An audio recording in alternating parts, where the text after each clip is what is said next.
उत्तर प्रदेश सरकार में कैबिनेट मंत्री और मैनपुरी के प्रत्याशी रहे ठाकुर जयवीर सिंह हमारे साथ मौजूद हैं।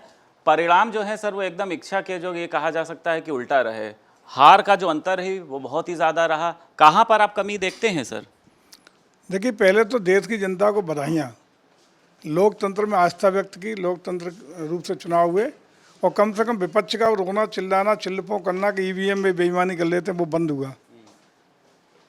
दूसरा महत्वपूर्ण निर्णय कि जितनी भारतीय जनता पार्टी पूरे देश में अकेले सीटें पाई हैं उतना सारा विपक्ष सीटें नहीं पाया। उसके बावजूद भी इस तरह की चिल्लपों अब भी कर रहे हैं।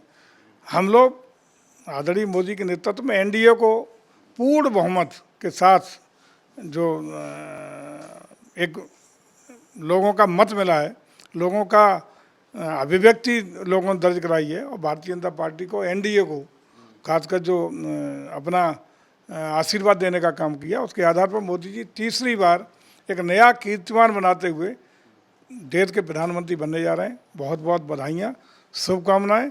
और जहां आप चर्चा कर रहे हैं कि हमारे उत्तर प्रदेश की यदि बात करें कि हमारी सीटें घटी हैं, उस पर हम लोग चिंतन करेंगे, मंथन करेंगे। जो कमियां रही हैं उनको कील कांटों को दुरुस्त करेंगे और पुनः नई ऊर्जा के साथ उठ के खड़े होंगे।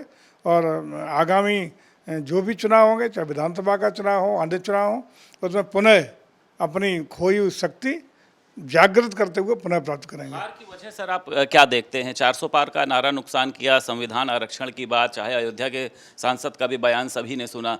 आप वजह क्या देख रहे हैं? नुकसान क्या किया है? विपक्ष को फायदा हुआ, आपको नुकसान हुआ? कई सारे फैक्टर्स हैं, कई सारी चीज़ें हैं जिन पर चिंतन मंथन होगा। पार्टी आत्मचिंतन करेगी।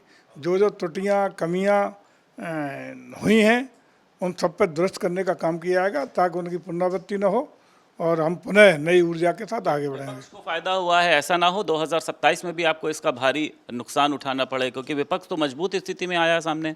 कोई मजबूत स्थिति नहीं रहने देंगे। निश्चित रूप से जो आत्मघाती गोल हुए या कहीं ना कहीं हम लोगों से त्रुटियां हुई, कमियां हुई, या जिन चीज़ों पर वो हम लोग चिंतन मनन करेंगे और निश्चित रूप से उनको दूर करते हुए, कील कांटे भी दुरुस्त करते हुए पुनः नई ऊर्जा के साथ आगे बढ़ेंगे। और 2027 में कहीं विपद दिखाई नहीं पड़ेगा।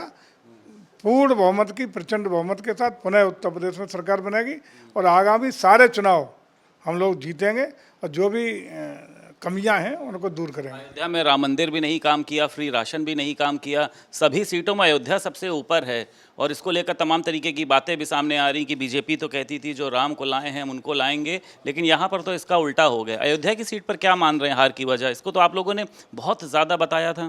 लेकिन एक चीज़ भी उसमें साथ जोड़ लीजिए। हालांकि अयोध्या हम लोग आ रहे हैं, उस पर भी विचार होगा, लेकिन एक चीज़ और उसमें जोड़ लीजिएगा। अयोध्या विधानसभा क्षेत्र हम जीते हैं, अयोध्या सदर हम जीते हैं। जब भगवान राम जी का अपना है वो हम जीते हैं, हारे नहीं हैं। लोकसभा आ रहे हैं, अयोध्या सदर हम जीते हैं। ठीक है, बहुत शुक्रिया बात करने के लिए। उत्तर प्रदेश सरकार में कैबिनेट मंत्री जयवीर सिंह हमारे साथ मौजूद थे। लखनऊ से वीडियो जर्नलिस्ट ब्रिजेश के साथ संदीप खेर, भारत समाचार।